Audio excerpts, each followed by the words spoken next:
Startup आयडियावरती काम करायचं असेल तर हा व्हिडिओ तुम्ही जरूर बघा. बरेच तरुण उद्योजक ज्यावेळी माझ्याकडे येतात आणि म्हणतात की सर आमच्याकडे आयडिया आहे, आम्हाला स्टार्टअप सुरू करण्यासाठी एक सिक्रेट रेसिपी, एक स्ट्रेट जॅकेटेड फॉर्म्युला सांगा. आणि त्यांना सांगतो की दुर्दैवाने अशा प्रकारचा काही फॉर्म्युला, अशा प्रकारची रेसिपी नाहीये.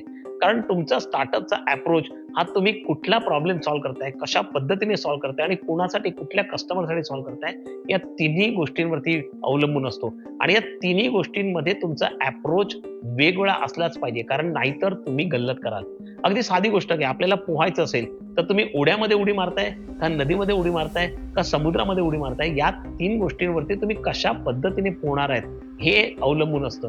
आणि तशाच प्रकारे स्टार्टअप मध्ये सुद्धा तीन वेगळे प्रकार आहेत. यातला पहिला प्रकार म्हणजे एक्झिस्टिंग मार्केट, एक्झिस्टिंग प्रॉडक्ट, जिथे ऑलरेडी मार्केट आहे आणि तुम्ही त्याच प्रॉडक्टना कॉम्पिट करणार, त्याच सर्व्हिसना कॉम्पिट करणार स्वतःचं एक वेगळं वस्तू किंवा सेवा बनवताय. आता याच्यामध्ये सुद्धा कॉम्पिट करताना तीन वेगळ्या प्रकारे बघता येईल. एक म्हणजे साधं उदाहरण घ्या, तुम्ही काहीतरी मसाला बनवताय तर क्विक फिक्स सोल्युशन म्हणजे या जॉग्रफीमध्ये असेल, तुम्ही महाराष्ट्रामध्ये जे मसाले तयार होतात ते तुम्ही गुजरातमध्ये जाऊन विकत असाल, किंवा पुण्या मुंबईमध्ये मिळत असतील तर तुम्ही खेडेगावात विकत असाल, किंवा खेडेगावांमध्ये जे मसाले तयार होतात, किंवा कोकणातला मसाला नागपूरमध्ये, नागपूरमधला मसाला कोकणामध्ये, अशा प्रकारे वेगळे करत असाल तर तुम्ही वेगळ्या जॉग्रफीत शोधल्यात, परंतु तुमचं प्रॉडक्ट बेसिकली तसंच आहे. त्याच्यासाठी तुम्हाला वेगळा अप्रोच लागेल. दुसरं म्हणजे क्विक फिक्स, म्हणजे तुम्ही मशीनवरती तयार केलेल्या मसाल्यांपेक्षा जात्यावरती तयार करणारे मसाले विकत असाल तर तुम्ही क्विक फिक्स केलं, काहीतरी एक वेगळं डिफरन्शिएटर केलं आणि त्या प्रकारचं प्रॉडक्ट तुम्ही तयार करत असाल तर तुमचा अप्रोच वेगळा असेल.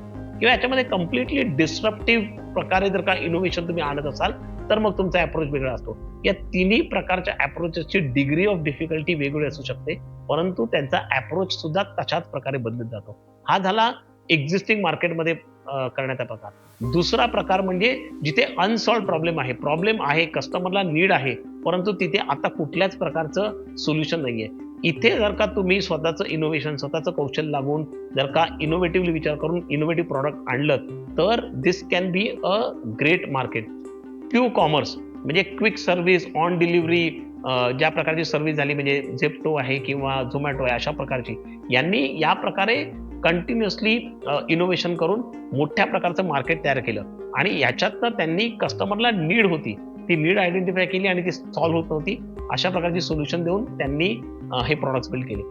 तिसरा जो प्रकार आहे त्याच्यामध्ये कस्टमरला नीडही नाहीये, त्याला त्याची गरजही वाटत नाही, परंतु त्याच्यावरती तयार करून तुम्ही कस्टमरला त्याची गरज आहे याची जाणीव करून देता.